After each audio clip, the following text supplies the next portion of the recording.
Olá, estudantes, retornando aqui para mais uma aula, e esta é a nossa última aula aí do ano de 2020, e impressionante, né? O ano passou e nós estamos ainda trabalhando de forma remota, tá bem? Então, como prometido, hoje nós iremos falar de movimento harmônico forçado e ressonância, tá bem? Então, uma boa aula a todos.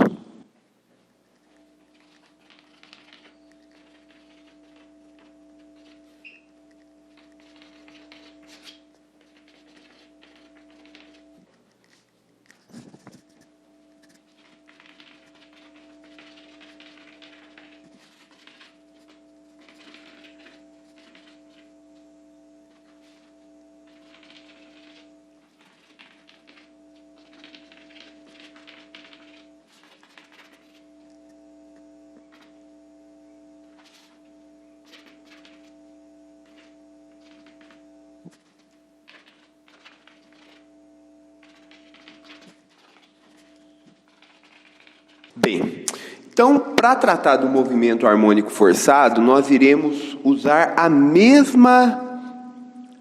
o mesmo sistema do movimento harmônico amortecido, com uma única diferença. Nós vamos considerar que a este movimento harmônico amortecido, uma força externa é aplicada, só que não é qualquer força externa, tá? É uma força externa do tipo Fm cosseno de ômega 2 linhas T. E o que significa isso? Significa que essa força ela é uma força pulsada. Ela age em pulsos.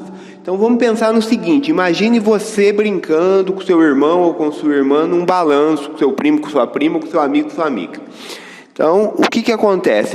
Como você faz para aumentar a amplitude do movimento do balanço?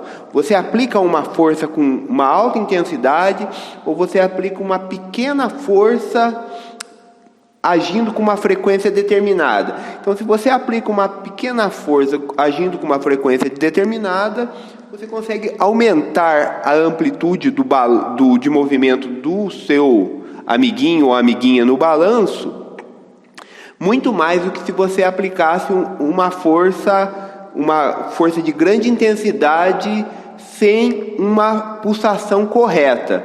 Inclusive, se você aplica uma força de grande intensidade sem a pulsação correta, é bem provável que você anule o movimento do balanço ao invés de aumentar a sua amplitude. Então, para aumentar a sua amplitude, você tem que agir com uma força de baixa intensidade, sendo aplicada com uma frequência bem definida, tá bom? E aí que vai entrar um negócio que nós chamamos de ressonância. Mas primeiro nós precisamos obter a equação de movimento. Então, Fm aqui não é amplitude, mas é o valor máximo da força. E ômega 2 linhas é a frequência com que essa força age, tá? Então, essa frequência aqui, ela é diferente da frequência natural de movimento de um oscilador harmônico, que é raiz de K sobre M, como nós já havíamos discutido. Então, o que nós iremos fazer? Partindo da segunda lei de Newton, aplicada ao oscilador harmônico amortecido, nós iremos inserir esse termo de força externa, e, consequentemente, nós teremos as forças resultantes no oscilador harmônico amortecido e forçado. E aí, tendo essa equação diferencial, nós podemos obter a equação de movimento. Então, é isso que nós iremos fazer agora. Aplicar a segunda lei de Newton.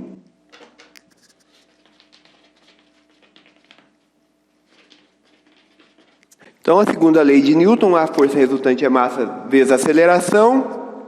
Então, obviamente que esse sistema é unidimensional. Então, as forças que atuam no meu sistema, força elástica menos Kx, ou seja, um oscilador harmônico forçado, menos a força de amortecimento, que é igual a uma constante de amortecimento vezes a velocidade,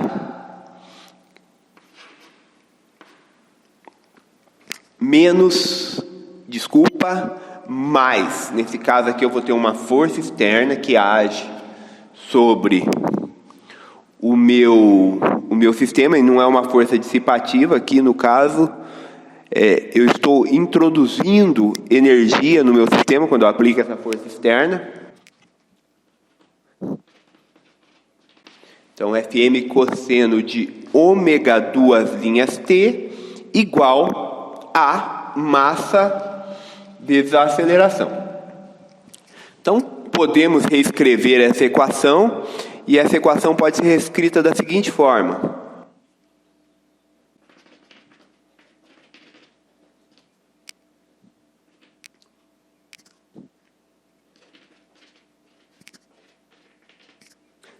Bem, então aqui nós temos uma equação diferencial ordinária de segunda ordem aqui, que nós não iremos resolver essa equação diferencial, tá bem? Nosso objetivo é escrever a solução e analisar a solução. Então, agora eu irei escrever a minha solução, que é o meu x de t.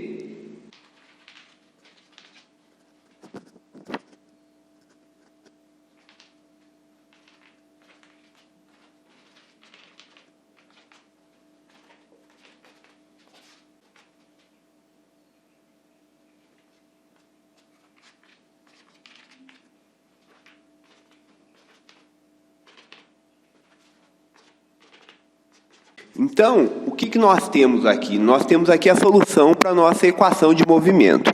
E agora, nós podemos fazer uma analogia aqui do movimento harmônico forçado com o movimento harmônico simples. Então, qual a analogia primeira que nós podemos ter? É que o meu sistema, ele não vibra com a frequência natural do oscilador. Ele vibra com a frequência da força externa, que é ômega 2 linhas. Então, a força externa, ela age com frequência ômega 2 linhas. Então, o meu oscilador forçado, ele não vibra com a frequência natural. Ele vibra com a frequência externa, tá bem? Então, se você pegar uma pessoa num balanço, esse balanço, ele vai ter uma frequência que é a frequência do pêndulo. Só que quando você aplica uma força externa, esse balanço ele vai vibrar, ele vai balançar com a frequência da fonte impulsionadora, tá bem? Outra coisa é a amplitude. A amplitude do meu oscilador, ela depende da força, da intensidade da força externa, da intensidade máxima da força externa aplicada e desse fator G.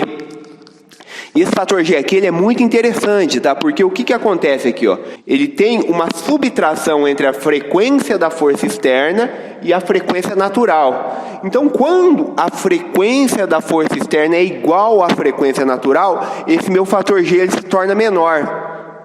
E aí nós atribuímos o fenômeno de ressonância, porque quando eu diminuo o meu G aqui, eu aumento a minha amplitude.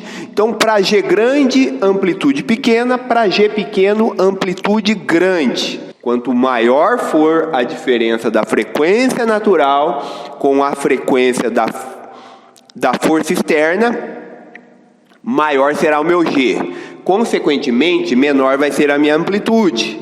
Por outro lado, se a minha frequência externa, da força externa, ela é próxima à frequência natural do meu oscilador harmônico, menor é o meu G, consequentemente maior será a minha amplitude. Então, pessoal, agora nós faremos um gráfico da amplitude do oscilador harmônico amortecido em função da razão das frequências, que no caso é frequência externa e frequência natural.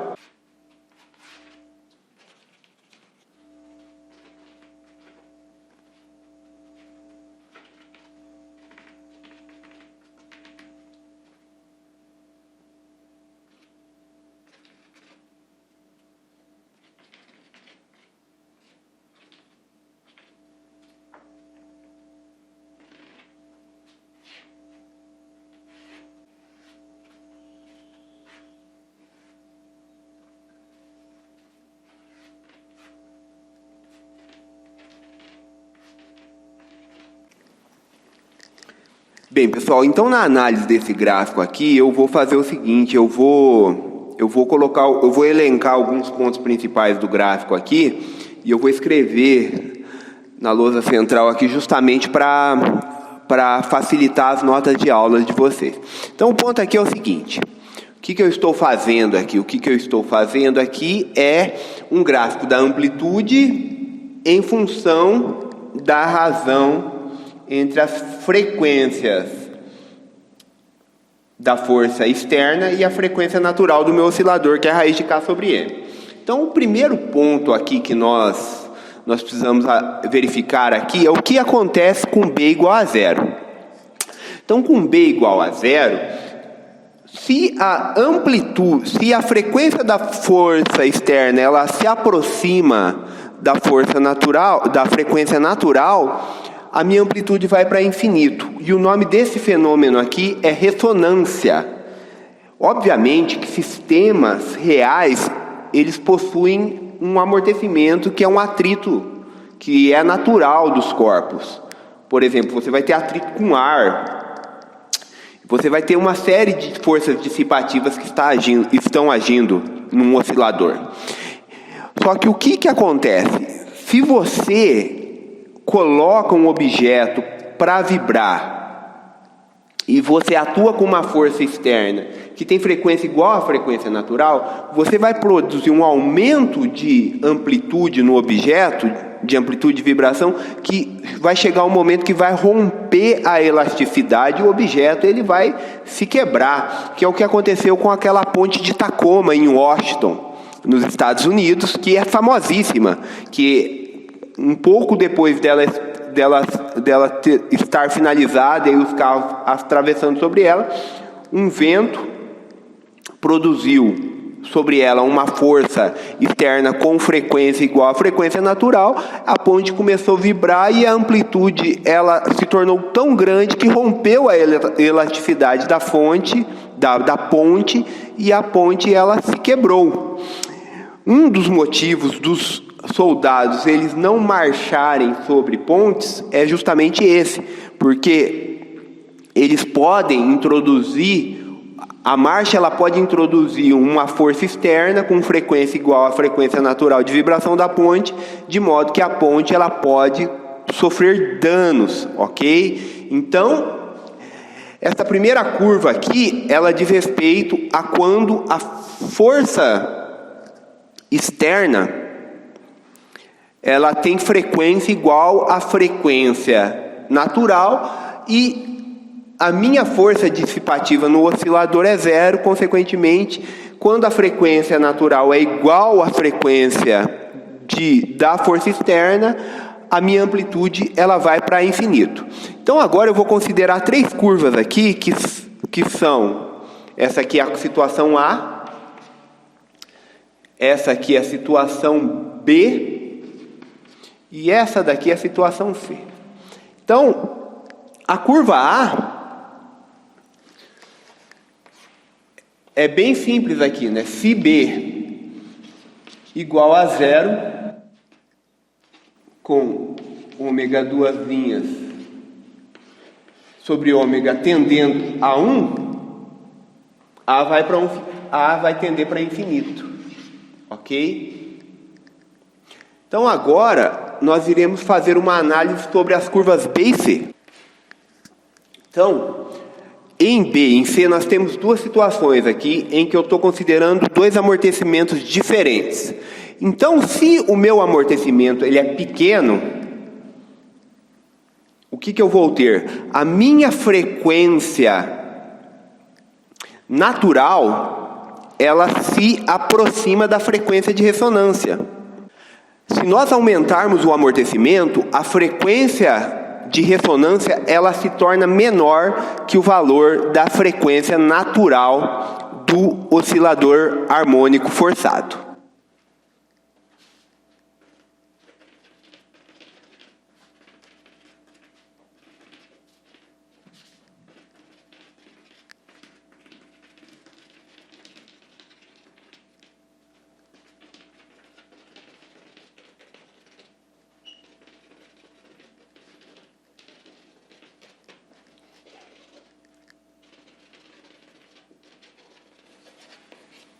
Então, só repetindo o que eu havia dito anteriormente, né?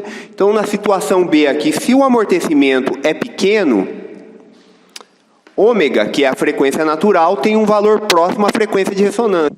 A minha frequência natural, ela é próxima à frequência de ressonância, que é a frequência onde eu tenho o maior amplitude. Por outro lado, em C, onde eu tenho um amortecimento maior, a minha frequência de ressonância ela é menor que a frequência natural. Então, pessoal, encerramos aqui o nosso ano, tá? E nós retornaremos agora em 2021 com as aulas, e eu queria agradecer a todos vocês. Eu sei que não foi um ano fácil, e visto pela quantidade de desistência que nós tivemos no nosso curso, e isso me deixou bastante assustado. E nós estamos nos esforçando aqui para manter o curso, e eu acho que isso é importante, e a participação de vocês é muito importante. E eu gostaria que vocês descansassem esse período aí de férias mesmo, sabe? Pegar esse mês aí para descansar, e para a gente retornar bem aí para 2021. E eu gostaria de estar hoje falando para vocês que em fevereiro nós estaríamos no presencial, mas infelizmente eu sou realista e eu entendo que talvez ano que vem nós não tenhamos a oportunidade de trabalhar no presencial, e isso me assusta muito, porque eu tive um contato muito pequeno com vocês em sala de aula. Então, possivelmente, vocês vão terminar o primeiro ano sem ter aulas presenciais, e isso me deixa muito chateado. Mas é isso. Eu acho que é melhor a gente se esforçar para fazer a coisa acontecer do que não fazer nada. Ficar de braço cruzado. Eu sei que o que nós estamos fazendo aqui ele vai ter consequências. Algumas consequências são boas, outras não são tão boas. Mas eu entendo que nós estamos fazendo o que deve ser feito, que é continuar trabalhando e mantendo a nossa sanidade mental aí em certo momento aqui, dentro das atividades em sala de aula, né, as atividades do curso, porque se nós parássemos completamente, eu acho que as coisas se tornariam muito mais difíceis, porque vendo toda a situação que está acontecendo, é difícil, né, você não se comover com tudo que está acontecendo. Então, pessoal, força aí nos estudos, e nos vemos no ano que vem, tá bom? Boas férias e bons descansos, e tudo de bom para vocês. Um abraço a todos.